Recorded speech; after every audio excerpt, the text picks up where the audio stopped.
China's peculiar conditions have given rise to new terms. For example, lying flat and bailan are used to describe the current situation for many Chinese people, that is, people, especially young people, voluntarily give up the pursuit of life goals because they realize that they are simply unattainable. Now a third new term has emerged, runology, or the science of fleeing. The term originates from run in English.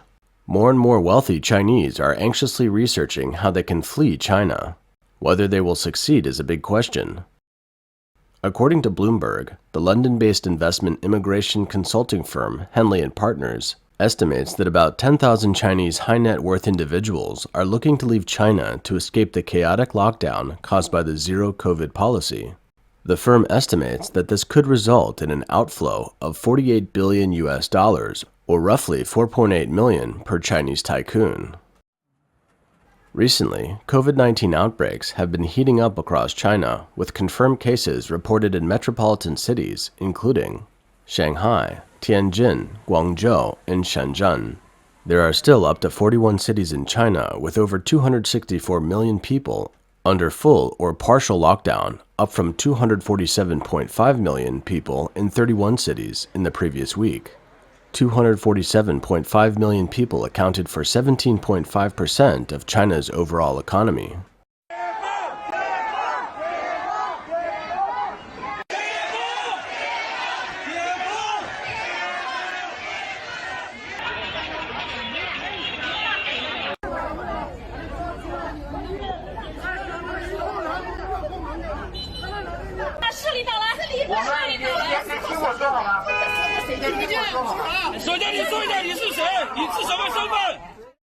According to Goldman Sachs, Chinese cities classified as medium to high-risk areas account for close to a quarter of the country's GDP.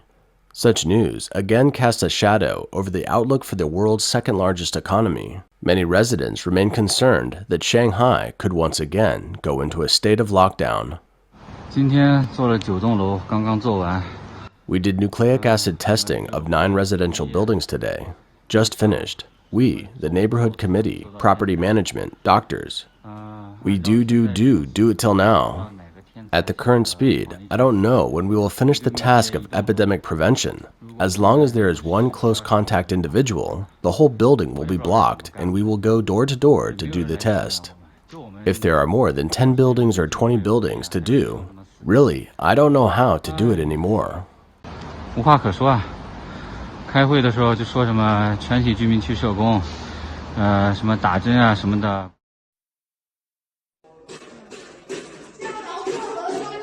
上一生跟着核酸封。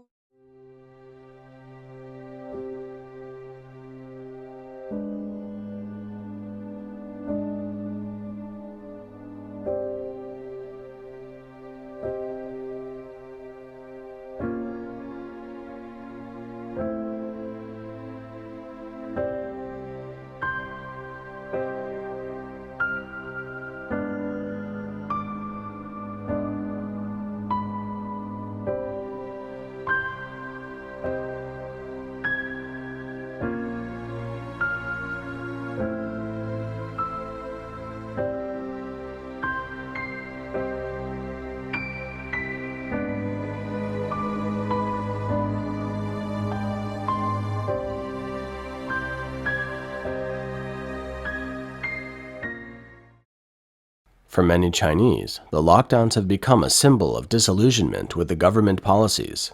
They realize that no amount of prosperity in China will trump political power. Moreover, China's economic prospects are no longer good, or could even be terrible. The zero-COVID policy has resulted in prolonged lockdowns in multiple cities, disruptions to supply chains, and reduced liquidity across the country. Data released on July 15th indicates that China's economy grew 0.4% year-on-year in the second quarter. This was down from 4.8% in the first quarter. And that's government-modified data. After growth nearly stalled in the second quarter, the bearish outlook led economists to cut their full-year forecast for China to nearly 3%, well below the Chinese government's target of about 5.5%. Alas, the current business is a dead end, and not doing it is a dead end. What should we do? 做还是不做呢？这生意。 The lifestyles of ordinary wealthy Chinese are also changing. Chinese media reports that some wealthy wives are selling their luxury goods for cash.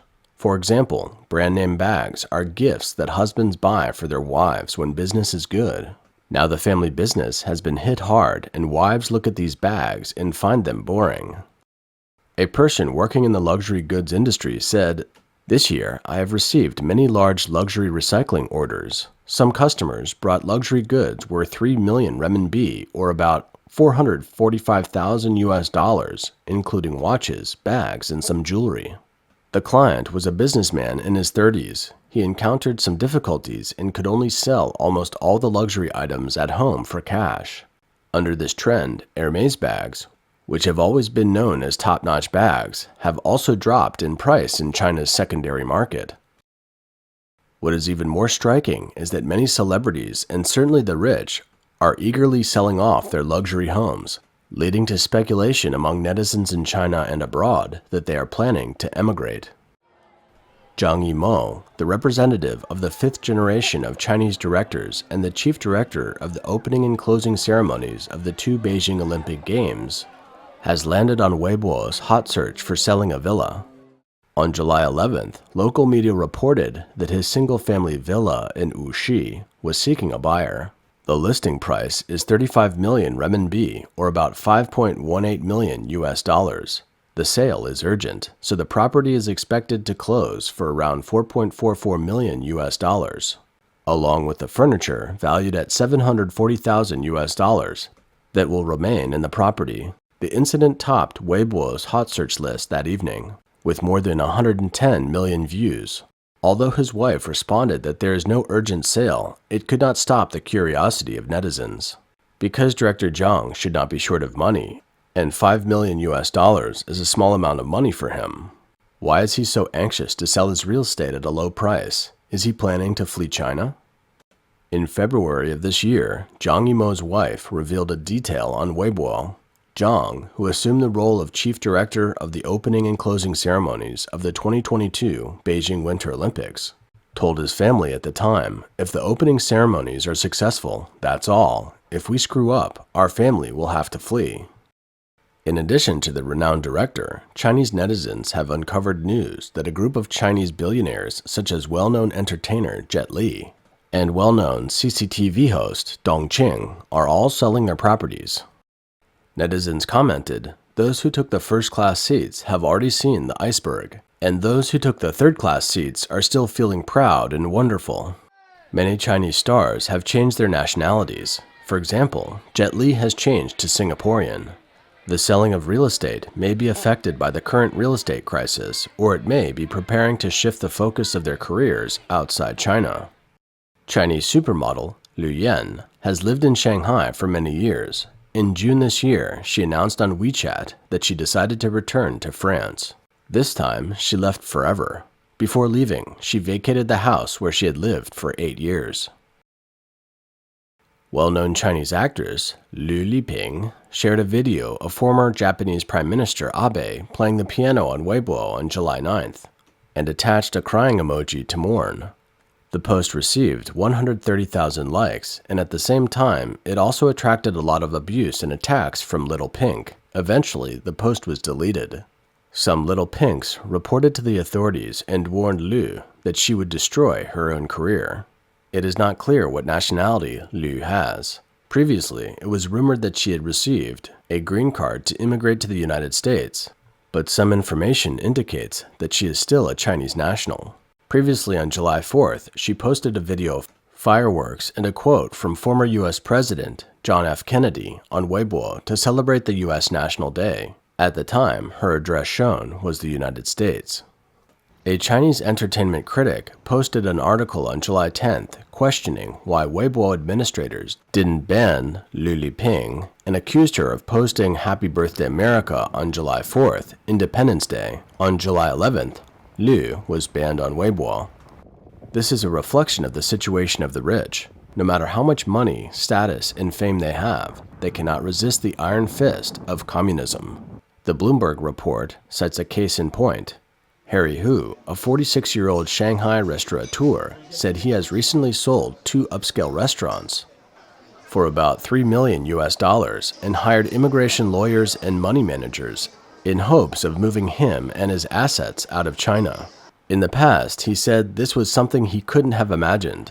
Despite the obstacles to leaving, he says he wants to move to Canada. Mr. Hu says, "Can you imagine?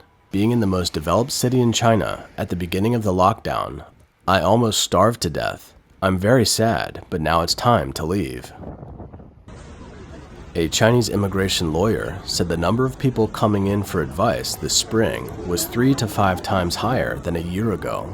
And 7 bankers who asked not to be named said inquiries about how to move money out of China were growing exponentially. Sumi, a Shanghai-based immigration consultant who declined to give his full name, said people who were hesitant to immigrate in the past are finally making up their minds this time.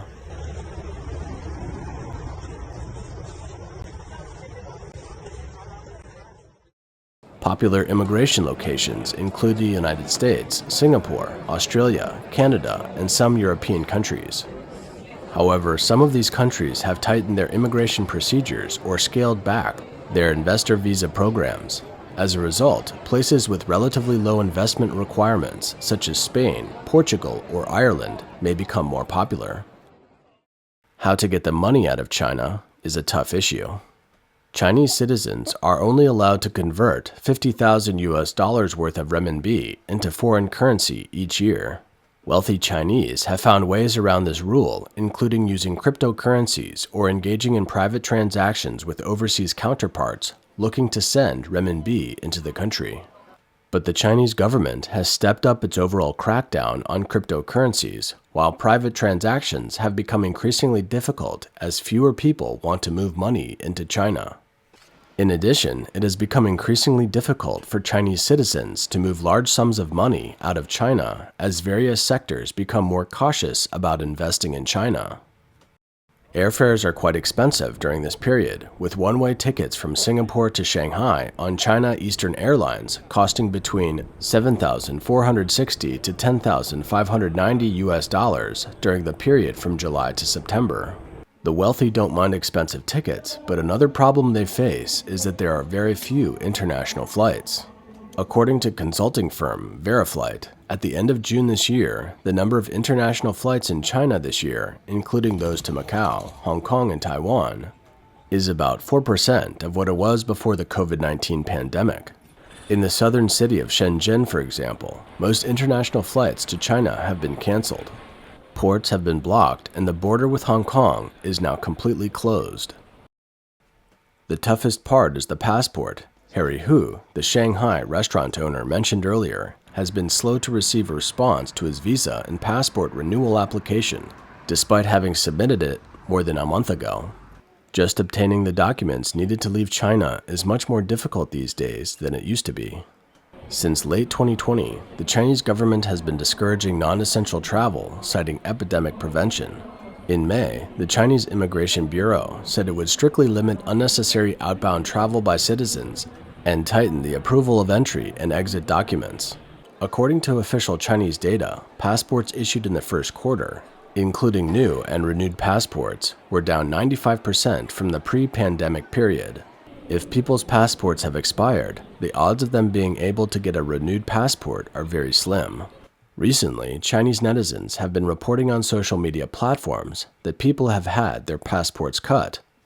This is a picture sent by Twitter user Gao Jian in early July, showing a corner of his passport cut off by border guards. He was holding his boarding pass and a passport with a corner missing. When asked about the reason why the authorities cut his passport, the tweeter replied, "Not a tourist visa, not a dual citizen, passport still valid for 3 years. Border Control gave the reason that the issuing authority had annulled my passport and affirmed that the issuing authority had the right to do so." In the afternoon, the Luliang City-State Security Branch confirmed this claim. Earlier, Beijing, Shanghai, and Guangzhou Border Control issued statements saying they have the right to seize or cancel by cutting corners in accordance with the law.